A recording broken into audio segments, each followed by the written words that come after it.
नहमदु व नसल्ली अला रसूलिल करीम, अम्मा बाद। अऊज़ु बिल्लाहि मिनश शैतानिर रजीम, बिस्मिल्लाहिर रहमानिर रहीम। अल्हम्दुलिल्लाहि रब्बिल आलमीन वस्सलातु वस्सलाम अला सय्यदिल मुरसलीन व खातमन नब्बीन मुहम्मदिन व अला आलिहि व सहबिहि अजमईन व मन तबिअहुम बिहिसान व मन दअहुम बिदाअतिहिम इला यौमिद्दीन, अम्मा बाद। शामिन इकराम, जनाब सदर हकम साहिबान, काबिल एहतराम असातिज़ा इकराम और मेरे दीनी मिली भाई और बहनों, आज मेरी तकरीर का उन्वान है ख़वातीन और सुन्नत नबी सल्लल्लाहु अलैहि वसल्लम।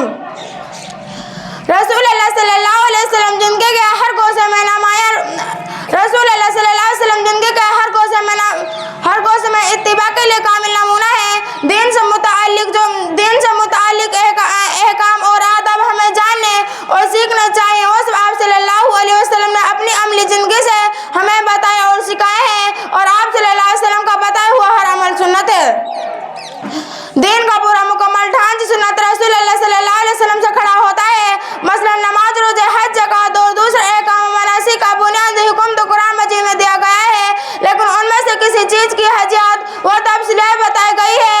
यहाँ तक कि नमाज जैसी अहम चीज़ के औकात, उसकी तादाद, उसकी रकात भी कुरान मजीद में बयान नहीं हुई है। यही हाल दूसरे तमाम इबादत और दूसरे अहकाम शरई का भी है। मसलन चोरी पर कतायात का हुक्म जो कुरान मजीद में दिया, लेकिन उनमें से कितनी मकदार चोरी हो गई है और हाथ कहाँ से काटा जाएगा वगैरह उन तमाम अमर का बताना नबी सल्लल्लाहु अलैहि वसल्लम पर छोड़ दिया। अब अगर हम सुन्नत को निकाल दे तो अगरचे हम दीन के असूल बातों से वाकिफ होंगे, लेकिन उनकी अमली शकल से इसी तरह बेखबर होंगे जिस तरह दूर जहालियत में दीन हनफी के पैरोकार थे। वो खाना काबा की दीवारों से टेक लगाकर बैठ जाते और कहते, यार हम तेरी बाबत किस तरह से करें, ना उसी तरह से करते। उससे मालूम हुआ कि कुरान सुन्नत ही से वाज़ह होता है। इसलिए नबी सल्लल्लाहु अलैहि वसल्लम ने फरमाया, उतीतुल कुरान व मिस्लुहु माहु, मुझे कुरान दिया गया उसके मानद उसके साथ और भी। सामीन इकराम, तो जिस तरह से कुरान वाजिबुल अमल है, इसी तरीके से सुन्नत भी वाजिबुल अमल है। अल्लाह ताला ने पैगंबर रसूल सल्लल्लाहु अलैहि वसल्लम को इसलिए भेजा कि कुरान मजीद में मुनहिम ना रहे, बल्कि मुजस्सिम शक्ल में लोगों के सामने आ जाए, और आप सल्लल्लाहु अलैहि वसल्लम ने अमलन ऐसा ही कर दिया। उससे वाज़ह हुआ कि कुरान सुन्नत में ताल्लुक रूह कालिब का है, यानी कुरान मजीद में जो रूह है उसको सुन्नत रसूल अल्लाह से कालिब नसीब होता है। उन दोनों के बाहिमी तरकीब ही से दीन का पूरा अंजाम खड़ा होता है। उनमें से किसी एक को भी अलग कर लिया जाए तो पूरा सिर जदर अहम बरहम हो जाएगा। लिहाजा सुन्नत रसूल अल्लाह सल्लल्लाहु अलैहि वसल्लम के इत्तिबा में और रसूल अल्लाह सल्लल्लाहु अलैहि वसल्लम को कम हक अदा करने और उसकी नस्ल व साथ, लिहाजा सुन्नत रसूल अल्लाह सल्लल्लाहु अलैहि वसल्लम के इत्तिबा में जहाँ मर्दों ने पैरवी की है, वहाँ औरतों ने भी सुन्नत रसूल अल्लाह सल्लल्लाहु अलैहि वसल्लम के कम हक अदा किया है। और बाद जैसी औरतें हैं जो मर्दों से बढ़कर सुन्नत रसूल अल्लाह सल्लल्लाहु अलैहि वसल्लम पर साबित कदम रहने वाली और हक पर साबित कदम रहने वाली बनी।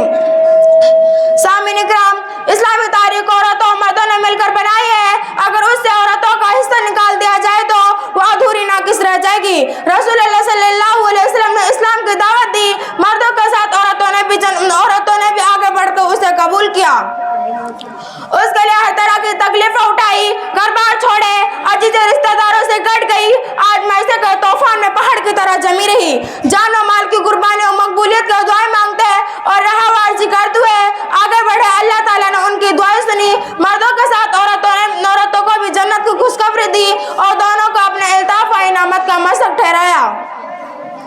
सामीन इकराम, उसके अलावा सुन्नत के मुतालिक रसूल अल्लाह सल्लल्लाहु अलैहि वसल्लम ने फरमाया, जिसने कोई अच्छी सुन्नत कायम की उसे खुद अपने अमल का भी अजर मिलेगा और क़यामत तक उसके पैरवी करने वालों के अमल का भी, और जिसने कोई बुरी सुन्नत कायम की उसके अपने फ़ाइल की जिम्मेदारी में भी वो शरीक है, और क़यामत तक जो उस बुराई पर अमल करेगा उसकी जिम्मेदारी में भी वो शरीक है। इसी तरह सहाबियात भी आप सल्लल्लाहु अलैहि वसल्लम के घरों में जाती थी। कभी तो बराह रास्त आप सल्लल्लाहु अलैहि वसल्लम से सवालात करती थी, कभी तो जो मुताहरात की वसादत पूछती थी।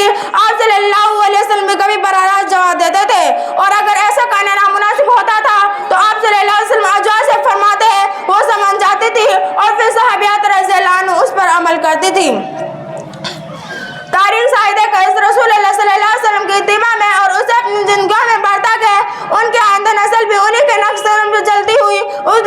نیک نام ہوئی ہے۔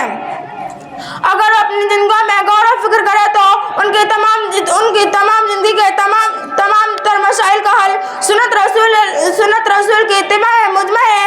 لہٰذا اللہ پاک سے دعا ہے کہ مجھے اور میری بہنوں کو اس زمانے کی خواتین، لیکن افسوس کا آج خواتین امہات المومنین کے نقش قدم پر چلنے اور سنت پر عمل کرنے کے بجائے ان کا پست ڈال دیا اور مغربی تہذیب کے ایسے دلدار ہو گئی کہ ان کا آگے کچھ سمجھا ہی نہیں دیتا۔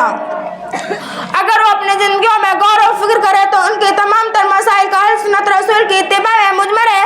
لہٰذا اللہ پاک سے دعا ہے کہ مجھے اور میری بہنوں کو اس زمانے کی خواتین اور سنت رسول اللہ صلی اللہ علیہ وسلم پر عمل کرنے اور امہات المومنین کے نقش قدم پر چلنے کی توفیق عطا فرمائیے، آمین۔ وآخر دعوانا ان الحمدللہ رب العالمین۔ السلام علیکم ورحمۃ اللہ وبرکاتہ۔